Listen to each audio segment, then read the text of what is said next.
Guys, it is like 2:40 in the morning. I just finished the episode and I recorded this review, so I'm sorry if I'm a little scatterbrained or if I'm a little all over the place. I stayed up to watch this finale, and it is going to be spoiler-filled review. I absolutely loved this finale. And I don't know what the internet thinks. It's early, and maybe everyone hates it, and I'm in the minority here, and that's okay. Because I know you guys just want to hear my honest opinions, and I'm going to give them to you.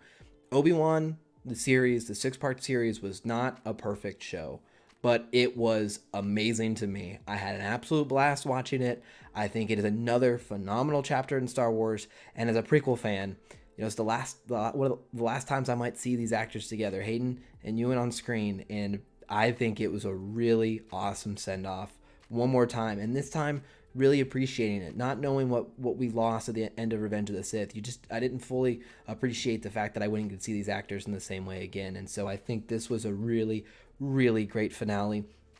And guys, I'm on cloud nine. I'm trying to contain myself because I told Jimmy this before. It is so important. Throughout the week, I'd been telling him, you really want the finale to leave a great taste in the audience mouth, and it can really impact the entire perception of the show, how you end. And I thought this ending was really, really good. So effective in so many ways. And again, spoilers, guys. So please don't ruin this. Go watch it.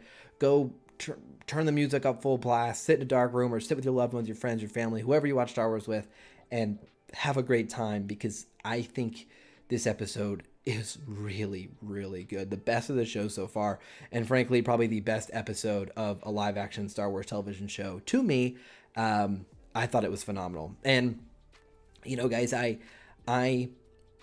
have to start with what was so effective in this episode to me, and that was nailing the emotional moments, nailing the crowd-pleasing things in a really refined way. I thought they had all of the things fans wanted, and they did it in a way that I thought was not cheesy or over the top. I thought it was really well executed. And again, I don't know what you all think. I'd love to know down below. But let me just say, I am on cloud nine right now. I'm trying to kind of keep it down a little bit. It's early in the morning, but I am absolutely buzzing with what I just saw. And let's just take it through, I think, what really set this episode up for success. A focused storyline, two main things. Number one, Uncle Owen keeping Luke safe with Aunt Beru, and then of course we have Vader versus Obi-Wan. And I love the fact that we kept it tight. Let's just focus on these two main things, and let's get the action rolling. We spend very little time setting it up. We have, yes, a convenient occurrence where the hyperdrive is out, and so we're going to split the ship up, and, the Star Destroyer is going to turn and follow Obi-Wan when Vader probably just could have deployed his ship. Whatever. That stuff is minor complaints to me because it's so good that those little things don't really impact my enjoyment in any way. We spend very little time with the setup. We have some emotional goodbyes, between Luke and Leia. We know that's not the final goodbye, of course. And then off we go into the episode. And let me just start off by saying, before I get into the meat that everyone's going to want to talk about, Obi-Wan versus Anakin, I really liked the fact that they gave Uncle Owen a chance for a lot of heart in this show. Someone who, when I grew up and saw New Hope, I'm like, dude, I hate this guy. I have such a more appreciation for the character. They had such a love for Luke, I should say. And I love the fact that they were going to stand up and do the best they could to protect him. So an unexpected, at least for me, an unexpected hero arc we saw on display here. So I'm surprised. I'm excited. Great work by the team there. I was really pleased with that. It's absolutely enhanced that relationship in A New Hope for me. And one of the things people talk about this breaking canon or it ruins Star Wars, to me, this is absolutely enhanced at least that aspect of A New Hope. So kudos there. Now, Obi-Wan and Anakin, Vader, find themselves in another confrontation. And I know folks were mixed feelings on episode 3. I really enjoyed episode 3. Some wanted a better fight, better choreographed.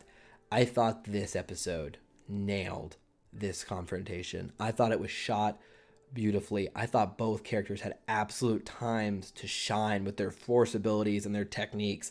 And I loved that Vader had a chance to do this amazing ground crush, rock smash. And Obi-Wan using the lights out of the force appropriately, shielding himself and then lifting the rocks. And it was such a cool moment. One of my favorite fight scenes in Star Wars we've gotten. And that's all you could ask for. That's all I could ask for. And then beyond that, they gave us huge emotional payoff at the end with Ewan absolutely acting his tail off and Hayden Christensen there with him as well, giving us a really powerful confrontation. The two actors face to face. And guys, that's, if you ask me my dream scenario for this show, that was it. I got exactly what I wanted to see. Oh, an awesome rematch with an emotional closure moment for Obi-Wan. And the two actors I grew up and loved with, who are the reason I love Star Wars today, had a powerful moment together that I could live one more time before I never probably get to see these actors on screen before again.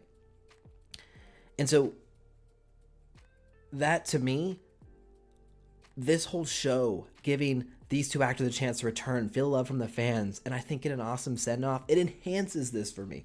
I'm so much more excited because I think they absolutely nailed the send-off for these two actors. And I hope, I know there's negativity all over the place online, but I hope they feel it this time around because I think they did a great job. And the score was better in this episode. I've been critical of the score, not today. No, this episode had great score moments throughout. It was so effective. So tip of the cap, great work for the score in this episode. The visuals, particularly when Obi-Wan and Vader fight, and you have this awesome red-blue contrast in this dark, rocky terrain. It looked so great to me. I don't know. I loved it. I'm so happy I have this poster behind me for Kenobi now. You know, I bought this poster for Kenobi with the Vader helmet and the two fighting because it looked so prequel to me. And I was hoping that the moment that they confronted just was worth this. And I'm so darn happy I got this. And I'm going to be honest with you, the minute these hot toys go on sale, I might be pre-ordering both of them so I can pose them because I really love this send-off confrontation for these two actors. And then beyond that, we have Reva's storyline coming to an end in what I thought was a actually really successful way. You know, she'd lean into the dark side. She'd lean down the path of revenge, eventually realizes, I can't do this, and goes her separate ways. I like that. I know it's an Inquisitor turned good, which we've done a couple times now. So it maybe wasn't the most original thing. But again, people talked about her overshadowing Kenobi. Nope, no way. Absolutely not. I don't think so at all. And I thought it was definitely an ending that was expected, but I think done well. And so to me, doesn't lower the show at all. I'm sure some people are going to complain about how quickly Obi-Wan was able to get from whatever planet that was back to Tatooine. Again, those to me are bumps. When the show is so successful delivering the highs, those little things stick out as bumps to me, not as major flaws. It's like, yeah, okay, so he got across the galaxy quicker than he should have. Oh well. This show is kicking butt because I haven't even talked about some of the best moments. I haven't talked about, and I'm sorry, I know I'm all over the place, but oh my gosh, the send-offs. Leia and Obi-Wan had a really great goodbye. When he's talking about her parents, he's talking about not just Padme but Anakin as well, and the great qualities she got. You can't help as a prequel fan but tear up, man. You can't help it. And then you have an awesome intro between Luke and Obi-Wan, the hello there, which is just fantastic. Just so fun. Fan service to me in the most fun way. And I know some folks won't like it, but I sure did. And then at the very end, what we all knew was coming, but they sure waited, was the Qui-Gon Jinn.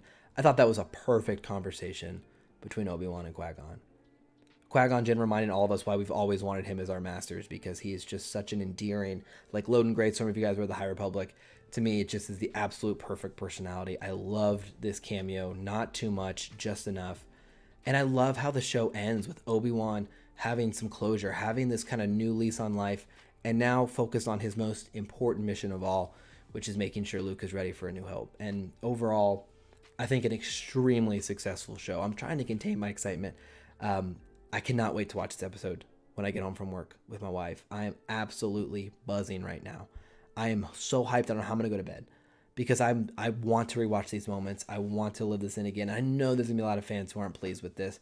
Come tomorrow, Thursday night, talk with me and Jimmy, and then Ben, and my friend Ben from Star Wars Timeline. I'm sure he's had problems with the show throughout, so you know we can talk about that there. And if you didn't like it, I'm sorry to hear that, because for me, I think it's just been an absolute home run. An absolute home run. And I honestly, when they announced the Kenobi show, it's about as good as I could hope for. Honestly, it's about as good as I could have hoped for. Was it perfect? Like I said at the beginning, no, absolutely not. But gosh darn it, was it awesome. Was there some amazing, iconic action scenes, some fantastic character moments, a really beautiful tale worthy of Star Wars? To me, absolutely. And I am thrilled that the last 2 episodes in particular were just absolute home runs, and we can leave with all this hype and all this excitement. I hope you guys liked it as much as I did. Let me know down below. What did you think of Kenobi as a show, as the finale? Big success. I think it was just an awesome ride. And it's not done yet, guys. We have more in the fall. Tale of the Jedi, Bad Batch Season 2, Andor, and more High Republic books. The fall is going to be action-packed as well. So make sure you guys are tuned into the channel. Make sure you like and subscribe. I am thrilled with this goodbye. I am very happy with Kenobi, and I think this episode gave me a lot of things I wanted to see done really well. But what did you guys think? Am I going to be in the minority? Are people going to clip this and put it all over the internet? Maybe so, but hey, you know what? At least I had some fun, I guess. And at 3 o'clock in the morning now, maybe I'm just hyped up, and that's okay too. This is what Star Wars is about for me. This is why it's fun. Talking with you guys, being excited, seeing my favorite actors portray these characters. I love it. I hope you guys did too. So thank you so much for stopping by. Make sure you guys like and subscribe. We'll see y'all again very soon.